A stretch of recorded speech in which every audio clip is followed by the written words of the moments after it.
Bom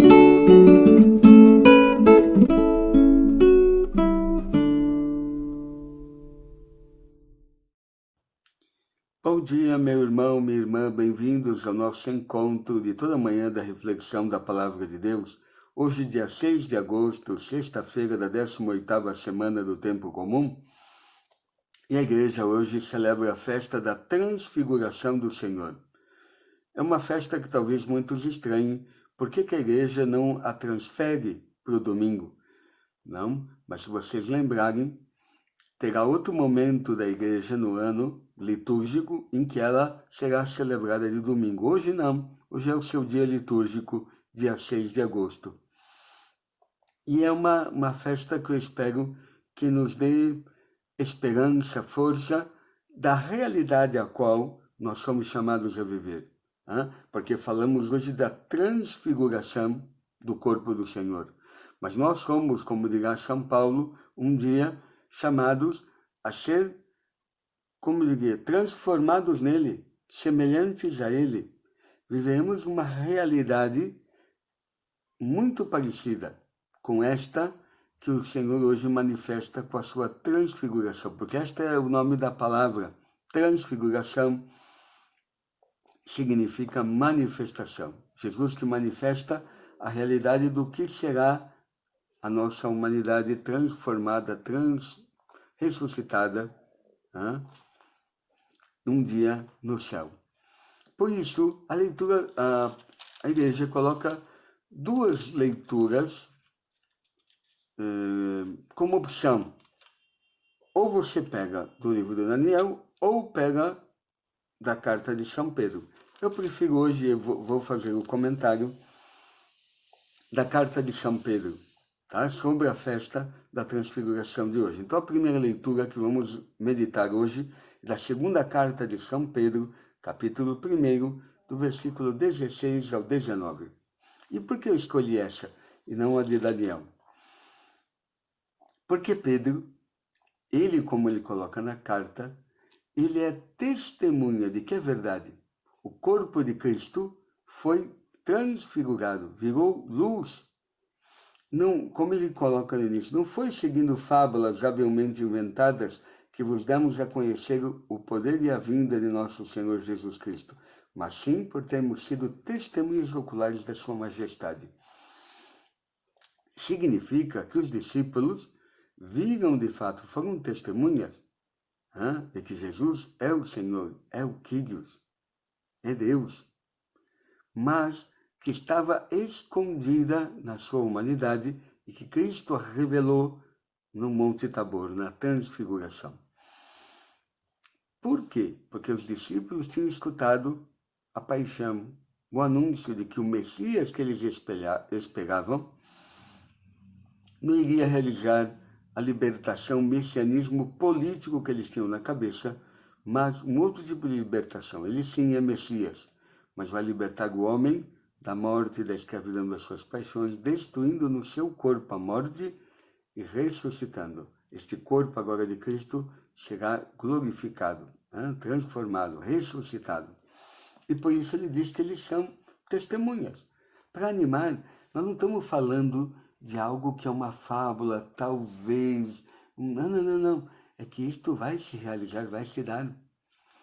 Porque eles foram testemunhas daquilo que viram no corpo de Cristo, no alto da montanha. E é isto que Pedro diz na sua carta. E eu espero que nos anime, porque senão parece que a gente está aqui no mundo vivendo de algo que é inatingível, algo que parece, será que acontecerá? Não. Pedro nos lembra, eu vi o corpo de Cristo transfigurado, e esta é uma profecia da realidade daquilo que Deus quer fazer com você e comigo também. Por isso, o evangelho de hoje, vamos pegar o evangelho do ano B. Então, será o evangelho de São Marcos, capítulo 9, do versículo 2 ao 10, que fala sobre a transfiguração, óbvio. E aqui Mateus, o primeiro dado que ele coloca, os 3 discípulos que Jesus convida para subirem ao Monte Tabor e verem a transfiguração. Pedro, Tiago e João. Se vocês forem ver, cada evangelista dá uma mudadinha na ordem, não alguns. Mateus ainda vai manter Pedro, Tiago e João, me parece que é Lucas que faz uma pequena alteração, ou não, pelo que eu estou olhando aqui, não mantém a mesma ordem, Pedro, Tiago e João. Porém, aqui em Marcos, os discípulos veem que as vestes de Jesus, não? Suas roupas ficaram brilhantes, como nenhuma lavadeira sobre a terra poderia alvejar. Mas no fundo, não é só a veste, é todo o corpo, né, de Cristo se transfigura. E aparece ali Elias e Moisés conversando com Jesus. E Pedro é que toma a palavra, que é bom estarmos aqui, porque não fazemos três tendas, uma para ti, uma para Moisés e outra para Elias. Porque Pedro não sabia o que estava falando. Imagina, eles acabaram de receber o anúncio da paixão. E normalmente, quando nós vivemos uma época de sofrimento, de crise, de problemas, de dor, sempre o demônio nos convida a tirar a dor, a não querer, a um Deus que me coloque fora da dor, acima da dor, exclua a dor. Mas aí não seria a encarnação, não seria a humanidade. Às vezes a gente está querendo um mundo, um paraíso, uma vida, mas como se fosse fora da humanidade, viver uma realidade muito angelical. Não, faz parte. Porém, este sofrimento, se ele perde sentido, perde razão, é horrível. São João, no seu evangelho, quando ele faz o discurso da ceia, relata o discurso da ceia de Jesus, o testamento de Jesus, ele vai dizer, olha, falando Jesus aos discípulos, ensinando, está lá no evangelho de São João. Olha, quando a mulher vai dar à luz, não, claro que ela sofre, tem dores de parto. Porém, após esta dor, vem a alegria da criança, do filho, e ela nem lembra mais a dor. Por isto, claro que neste tempo que vivemos, é muito complicado se a gente só olha a realidade da dor e não se anima, não vê, não contempla a realidade depois da dor, este filho que nasce, essa nova natureza, o meu e o teu corpo transfigurado. Por isso, Jesus, naquele evangelho de João, dá esta visão. A mulher, quando está para dar à luz, tem dores, mas depois, quando vem a criança, nem lembra a dor que passou. Por isso, São Paulo, na carta aos Romanos, vai dizer, olha, cuidado. Se a gente olha a sua dor como se a realidade fosse a dor e não contemplamos o fruto deste nosso combate na nossa humanidade, as nossas crises de fé, as nossas lutas espirituais, mas se eu contemplo que há um fruto, porque tem que ser um fruto duradouro. Não dá para viver como este mundo de paixões e felicidades fugazes que não duram, porque senão eu vou ter que procurar outra. Este mundo moderno vive do êxtase. Parece que o homem tem que viver uma vida a 50 metros do chão, extasiado, dopado, não? Parece que sempre anestesiado, drogas, bebida, festa.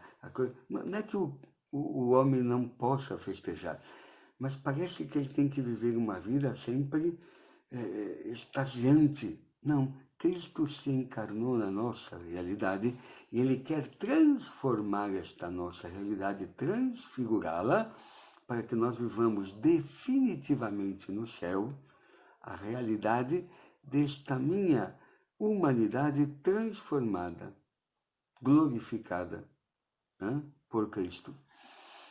Porém, eu tenho que aprender a viver em Cristo, me apoiar nele.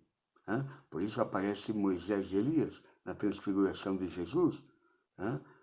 Moisés, o libertador, o Messias, para o povo de Israel, porque tirou Israel do Egito, e Elias, o grande profeta que foi arrebatado aos céus. Não? Porém, aqui manifesta a nossa realidade, não? De pessoas que seremos transfiguradas no céu. Porém, como Pedro não sabia o que dizer, não? Desce a nuvem, e da nuvem diz: "Este é o meu filho muito amado, escutai-o." E quando olharam, não viram nada em volta a não ser Jesus. Não?